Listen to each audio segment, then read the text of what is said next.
kita harus berjuang bersama-sama, semua unsur, semua tingkatan, semua latar belakang, semua partai manapun, kita harus bersatu, kita harus berjuang menghilangkan kemiskinan.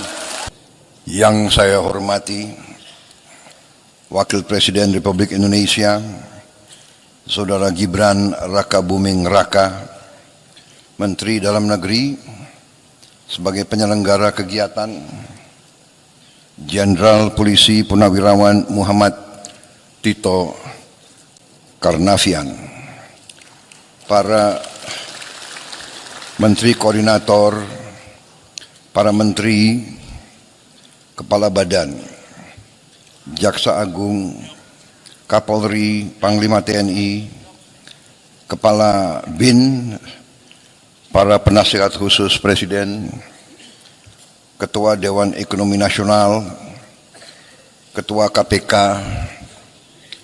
para Wakil Menteri, Wakil Kepala Badan, dan seluruh anggota Kabinet Merah Putih yang hadir. Yang saya hormati dan saya banggakan, seluruh kepala daerah setanah air yang hadir, para gubernur, para wakil gubernur, para bupati, para wakil bupati, para wali kota, para wakil wali kota dari seluruh penjuru tanah air yang hadir pada siang hari ini. Para pimpinan DPRD tingkat provinsi, pimpinan DPRD tingkat kabupaten dan kota, DPR Papua dan DPR Aceh yang saya hormati, para eselon 1 kementerian dan lembaga, para Panglima Kodam, Komandan Kodairal, Panglima Kodau, para Kapolda, Kajati dan Kabinda dari seluruh tanah air yang hadir, para Komandan Korem, Komandan Lanal, Pangkalan TNI AL, Komandan Lanut, Pangkalan TNI AU, Komandan Kodim, Kapolres dan Kajari dari seluruh Indonesia yang saya hormati dan saya banggakan, para Kepala Badan Pusat Statistik tingkat provinsi dan kabupaten kota yang saya hormati dan sebagainya. Yang saya hormati seluruh pimpinan instansi tingkat provinsi dan kabupaten kota, para hadirin undangan serta rekan-rekan pers dan media yang hadir.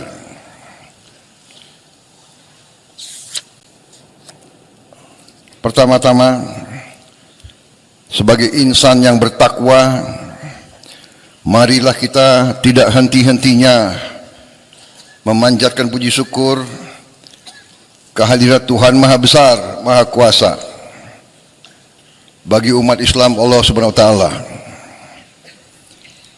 yang memiliki sekalian alam. Hanya kepadanya lah kita berdoa dan hanya kepadanya lah kita memohon pertolongan. Kita bersyukur atas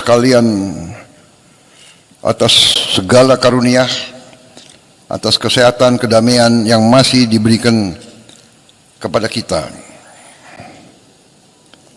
Selagi kita terus berdoa agar saudara-saudara kita yang terkena musibah di beberapa daerah seluruh Indonesia diberi pertolongan, diberi kebaikan secepat mungkin. Adalah kehormatan dan kebanggaan bagi saya untuk bisa hadir dalam acara istimewa ini, bertemu dengan saudara-saudara semuanya dari seluruh penjuru tanah air. Dalam kesempatan ini, saya menyampaikan penghargaan yang setinggi-tingginya kepada Menteri Dalam Negeri yang menyelenggarakan acara yang tertib seperti ini.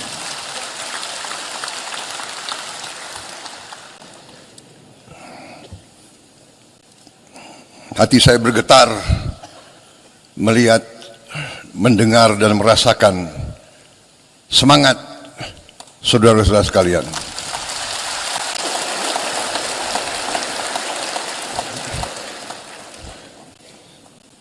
Kalau semangat saudara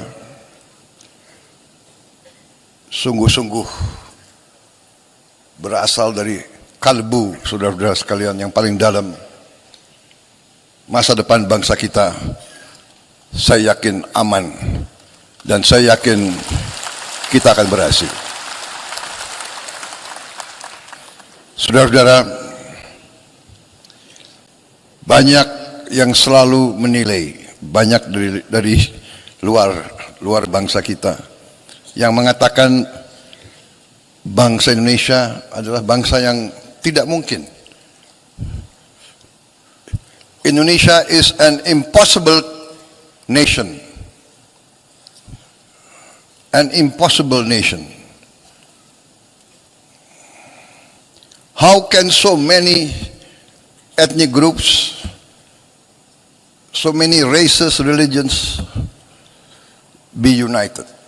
Mereka tidak bisa membayangkan bagaimana negara yang sekian banyak suku bangsa, kelompok etnis, sekian ras, sekian agama besar, ratusan bahasa bisa berkumpul, bisa bersatu, bisa mengejar cita-cita dalam suatu kerangka negara kesatuan.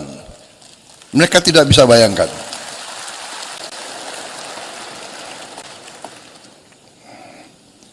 Dan terus terang aja, kita sebagai pemerintahan dari tingkat terpusat sampai tingkat paling dekat sama rakyat, kita harus faham benar peran kita, tugas kita sebagai pemerintahan, sebagai pimpinan rakyat. Bangsa kita, rakyat kita adalah rakyat yang baik, rakyat yang ingin hidup dalam ketenangan dan dalam keadaan harmonis. Mereka berharap, bahkan mereka mendambakan selalu pemimpin yang baik, pemimpin yang adil, pemimpin yang jujur, pemimpin yang bekerja untuk kepentingan rakyat semuanya, bukan segelintir orang. Bahkan mereka tidak suka pemimpin yang hanya memajukan kepentingan pribadinya saja. Ini saudara-saudara adalah harapan semua rakyat kita. Dan hari ini bagi saya adalah suatu kesempatan yang baik bahwa saya bisa bertatap muka dengan hampir bisa dikatakan 99% pemerintah Republik Indonesia dari tingkat pusat sampai tingkat daerah. Saudara-saudara, saya katakan tadi kita dianggap negara yang tidak mungkin, the impossible country, the impossible nation. Tapi kita juga harus jadi pemimpin yang tidak lugu. Kita harus jadi pemimpin yang waspada. Kita harus jadi pemimpin yang mengerti, yang tahu situasi. Kita harus jadi pemimpin yang mengerti sejarah kita, yang mengerti latar belakang bangsa kita, yang mengerti sejarah Nusantara, yang mengerti sejarah daerah-daerah, yang mengerti sejarah Nusantara dari Sabang sampai Merauke. Kita harus paham bahwa ratusan tahun kita ini diintervensi, diganggu, bahkan dijajah. Ini harus kita ngerti, kita harus paham.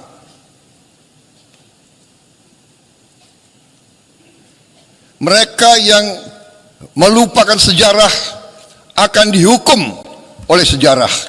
Mereka yang melupakan sejarah akan terbelit dalam kesalahan-kesalahan yang dilakukan di masa lalu.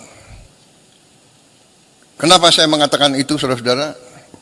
Karena kita mendapat kesempatan hari ini, kita dapat kesempatan untuk melihat bagaimana dunia sebenarnya. Kita melihat sekarang negara-negara besar yang mengajarkan kita untuk demokrasi, untuk hak asasi manusia, untuk the rule of law, untuk menjaga lingkungan hidup. Merekalah yang melanggar apa yang mereka ajarkan.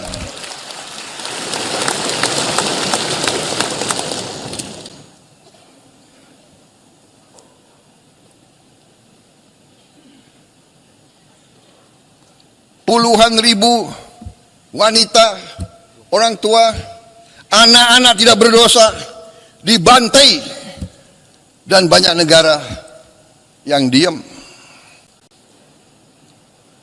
Di mana hak asasi manusia? Di mana demokrasi yang mereka ajarkan? Karena itu, saudara-saudara, kita sebagai pemimpin, kita harus waspada, kita harus mengerti. Saudara-saudara sekalian, perjuangan bangsa yang puncaknya ada dalam proklamasi 17 Agustus 1945 dan dalam penyerahan kedaulatan kepada kita yang kita rebut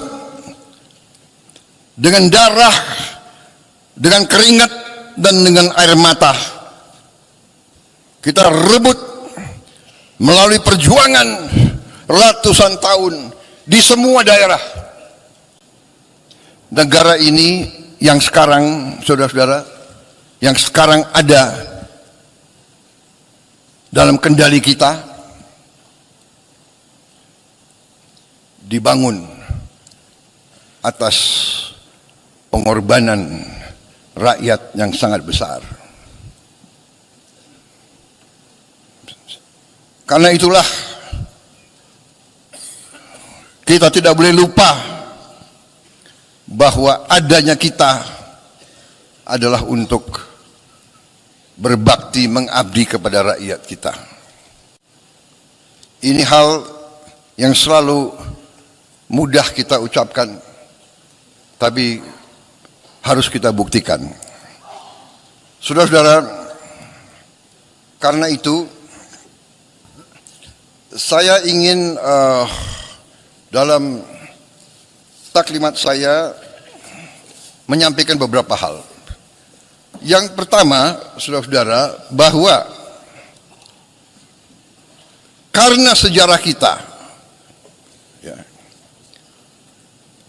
karena kita pernah dijajah, karena kita pernah mengalami pemerintahan penjajah yang imperialis dan rasialis,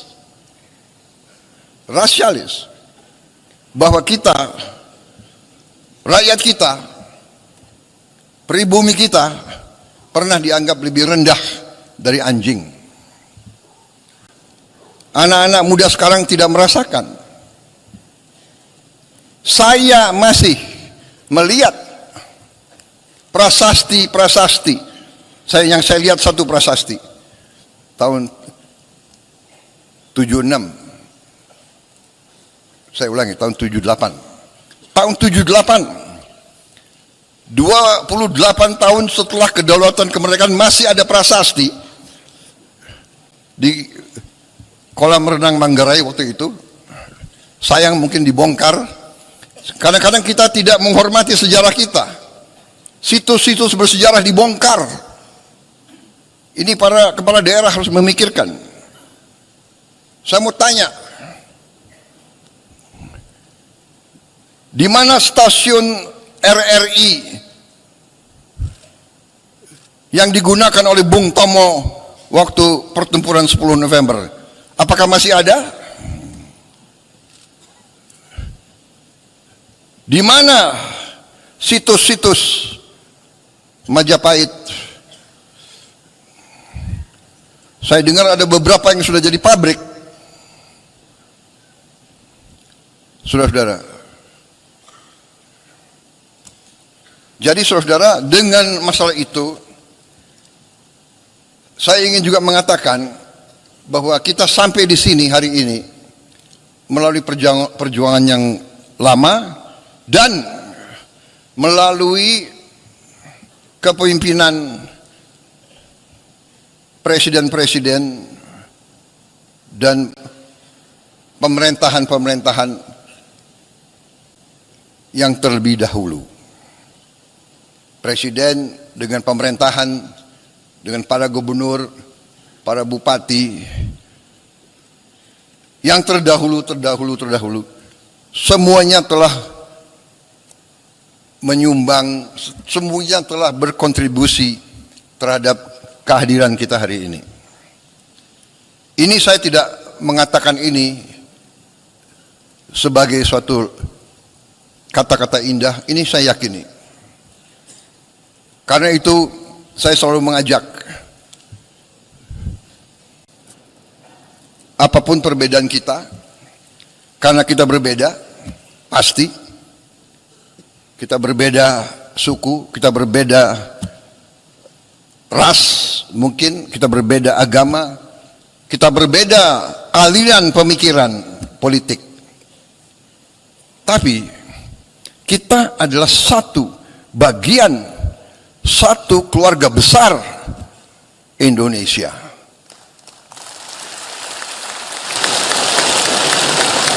Dan kita bersyukur, mulai dari presiden pertama dan selanjutnya, setiap presiden telah memberi sumbangan yang besar terhadap kelangsungan hidup bangsa Indonesia. Kalau kita melihat kekurangan-kekurangan, kalau kita melihat kesalahan-kesalahan, ya ada kesalahan, ada kekurangan. Karena manusia itu ada kemampuan dan ada batas kemampuan. Tetapi kalau kita lihat, sekali lagi, kalau kita belajar sejarah, kita lihat konteks. Bagaimana Bung Karno, Bung Hatta, dan pemimpin-pemimpin kita begitu menerima kedaulatan pemerintahan, begitu dihantam oleh pemberontakan, oleh kudeta, macam-macam. Ada angkatan perang Ratu Adil dipimpin oleh Westerling. Beberapa hari, 2 minggu setelah penyerahan kedaulatan, terjadi usaha pembunuhan presiden, wakil presiden, perdana menteri kita dan pimpinan-pimpinan kita. 2 minggu dan seterusnya muncul. Jadi saudara-saudara, kita harus sadar konsep Indonesia ini tidak disukai oleh banyak kekuatan-kekuatan di dunia. Dan kita terbuka saja, mungkin beberapa kekuatan-kekuatan yang dekat sama kita. Karena itu saudara-saudara, bahwa dari mulai presiden pertama, kita Indonesia, tapi seluruh dunia berada di tengah perang ideologi besar. Perang ideologi besar di dunia, di mana dunia dipecah menjadi blok. Ada blok komunis dan blok anti komunis. Blok, bisa dikatakan blok demokrasi atau blok kapitalis. Ini kenyataan. Jadi Indonesia, kita harus sadar bahwa kita tidak hidup sendiri. Perang Ukraina akan berpengaruh kepada kita.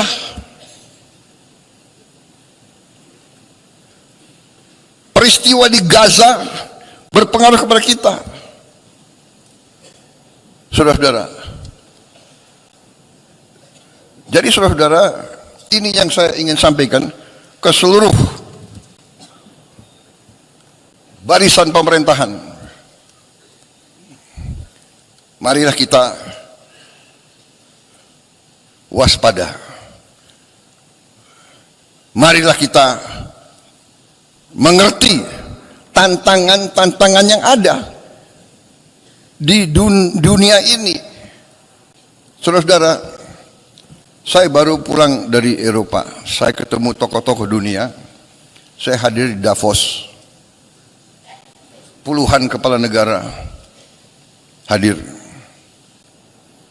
Hampir semua merisaukan pecahnya perang dunia ketiga. Kita di sini menghadapi tantangan, ya, perubahan iklim mengakibatkan kita menerima banyak bencana dan sebagainya. Tapi sekarang di tingkat dunia mengkhawatirkan akan terjadi perang dunia ketiga. Saudara-saudara, ada simulasi. Kalau terjadi perang dunia ketiga nuklir, kita yang tidak terlibat saja pasti kena. Kita akan kena partikel-partikel radioaktif. Mungkin ikan-ikan kita nanti akan terkontaminasi semua. Akan terjadi nuclear winter. Karena debunya akan menutup matahari. Dan menutup mataharinya tidak 1 tahun, tidak 2 tahun, tidak 3 tahun. Para ahli mengatakan bisa winternya itu puluhan tahun. Ini yang dibicarakan di dunia. Karena itu saya jalankan sebagai mandataris meneruskan warisan pendiri-pendiri bangsa kita. Saya menjalankan politik luar negeri yang menganut tetap garis kita bebas aktif tapi non-aligned, non-block. Kita tidak akan ikut fakta militer manapun.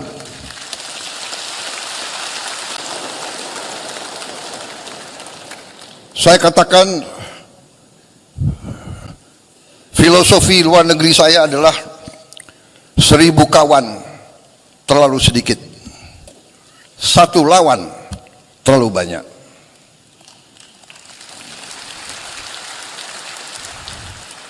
Satu lawan, apalagi 1 musuh. Itu garis kita. Tapi kita mengerti semua. Ya, kita mengerti semua.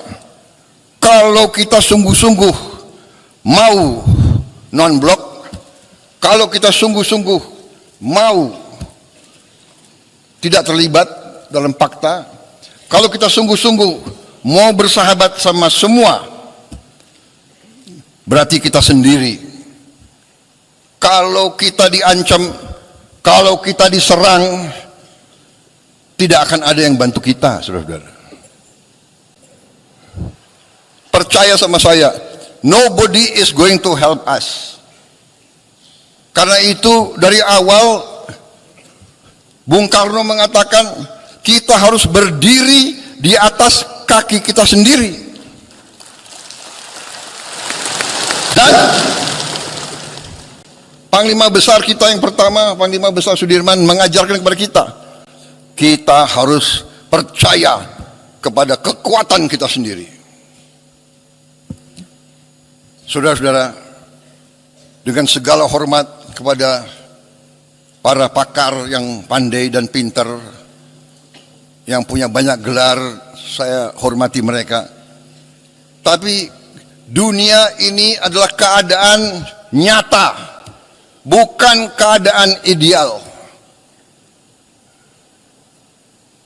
Saya selalu mengingatkan, mengajarkan, yang berlaku di dunia ini sekarang adalah yang kuat akan berbuat apa yang mereka kehendaki. Yang lemah akan menderita. Itu yang kita lihat hari ini. Kita lihat di mana-mana. Jadi saudara-saudara, tugas saya sebagai presiden, sebagai pemegang kepercayaan rakyat yang disumpah, saya harus menjaga bangsa ini. Saya harus menjaga rakyat ini.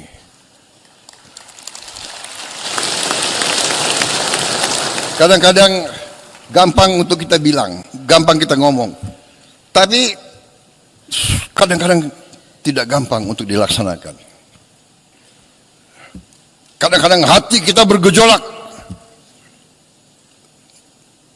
tapi kita harus senyum karena kita sudah memilih akan baik sama semua untuk melindungi rakyat kita. Kita tidak bisa emosional, kita tidak bisa terlalu idealis, karena yang berlaku adalah dunia nyata, saudara-saudara. Karena kita tidak mau perang, kita harus siap untuk perang. Kita tidak niat mengancam siapa, tapi selalu mereka ganggu kita. Kenapa, saudara-saudara? Karena Indonesia, Nusantara kita, semua pulau-pulau kita adalah kaya dengan sumber daya alam yang luar biasa. Karena inilah negara-negara Eropa ratusan tahun ke kita. Negara-negara di utara ke kita. Mereka ke kita ratusan tahun. Belanda, Portugis, Spanyol, Prancis, Inggris, Jepang, Mongol. Mereka ke sini bukan untuk wisata.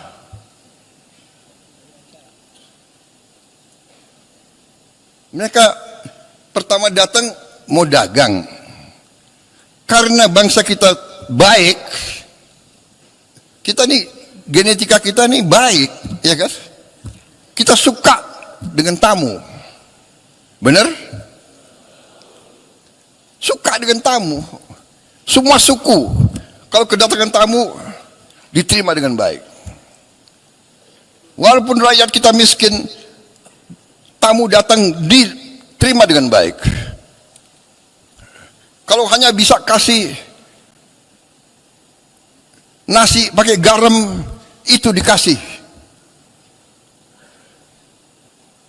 Presiden Singapura yang sekarang pernah cerita sama saya, waktu dia masa muda, dia sama istrinya keliling di Sumatera, di Sulawesi Selatan. Karena waktu masih muda mereka apa itu? Backpacker ya. Backpacking. Jadi naik bus, numpang. Satu saat di tengah sawah hujan badai mereka kesasar. Tahu-tahu ketemu anak kecil membawa mereka ke rumah orang tuanya. Mungkin di Sulawesi Selatan, saya tidak tahu namanya apa, Dukuh, ya, hanya kelompok 4-5 rumah. Diajak ke dalam, ketemu orang tuanya, ternyata ini Presiden Singapura cerita sama saya. Dia begini, saya tidak bisa lupa rakyatmu. Kami diajak duduk, mereka sangat-sangat miskin. Kami lihat dia hanya makan nasi sama lauknya pisang. Bapak ibu, 2 anak, 2 tamu. Satu apa itu? Satu tampang beras nasi dengan pisang. Itu dibagi ke tamu dulu. Ini sifat bangsa kita.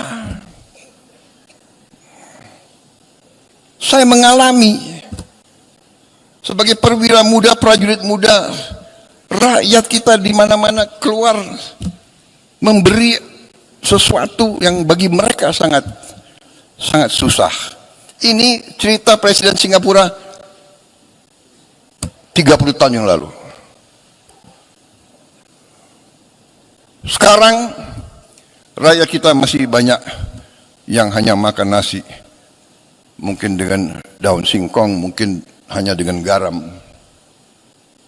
Saudara-saudara sekalian, karena itu kita hormati semua pendahulu, tapi kita harus faham bahwa kita masih menghadapi kesulitan.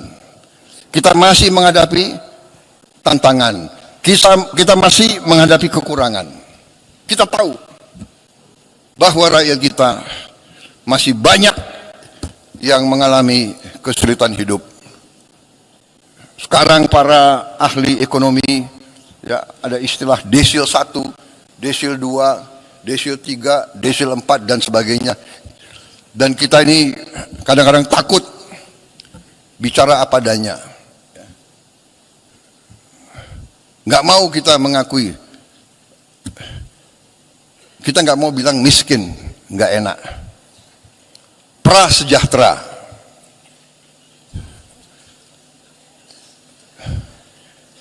Miskin kasihan kita, tapi nggak enak kita, ya kan?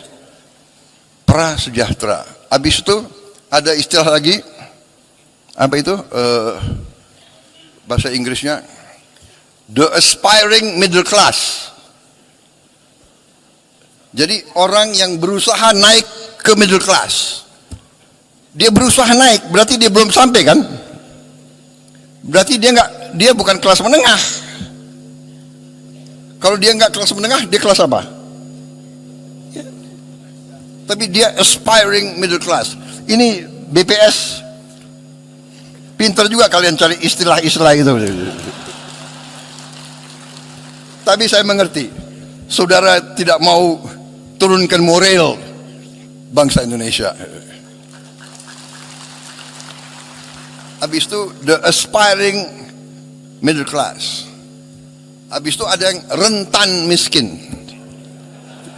Gimana rentan miskin? Gimana? Iya kan? Rentan miskin. Habis itu miskin, baru sangat miskin. Saudara-saudara, kita harus berjuang bersama-sama, semua unsur, semua tingkatan, semua latar belakang, semua partai manapun, kita harus bersatu. Kita harus berjuang menghilangkan kemiskinan dari bumi Indonesia. Kita tidak boleh menyerah. Kita tidak boleh takut dengan kesulitan. Kita tidak boleh mengatakan, aduh, apa bisa, apa mampu.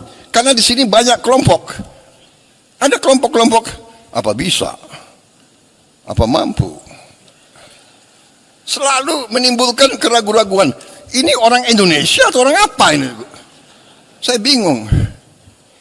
Ini, wartawan masih ada ya? Baik,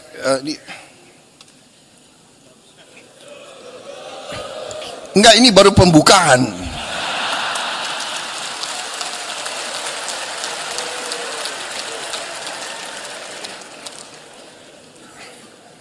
Saya belum sampai ke halaman pertama, belum selesai. Jadi saudara, ya, kita tidak boleh menyerah sebelum bertanding. Kemiskinan terlalu banyak. Saudara-saudara, ya, kemiskinan terlalu banyak, tapi ini tidak bisa kita terima karena kekayaan kita sangat-sangat banyak. Sangat-sangat banyak. Tapi terus terang aja, kita harus berani mengakui bahwa unsur pimpinan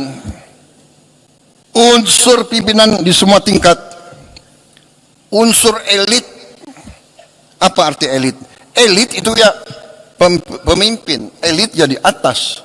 Ada elit akademis, para profesor, elit politik, para pemimpin politik, elit tentara polisi, para pimpinan tentara polisi, elit yudikatif, elit ya pemimpin. Kita harus akui bahwa elit Indonesia masih kurang dalam tugasnya menjaga dan mengelola kekayaan bangsa Indonesia. Dan ini sekarang saya gugah kita semua. Saya gugah, mari kita semua sebagai pemimpin, mari kita sekarang membulatkan tekad kita, membenahi diri kita dan unsur kita dan lingkungan kita dan lingkaran kita. Mari kita bertekad untuk menyelamatkan, menjaga dan mengelola kekayaan alam kita untuk sebesar-besarnya kepentingan rakyat kita. Saya menggugah, saya mengajak, mari saudara-saudara, kita bersatu.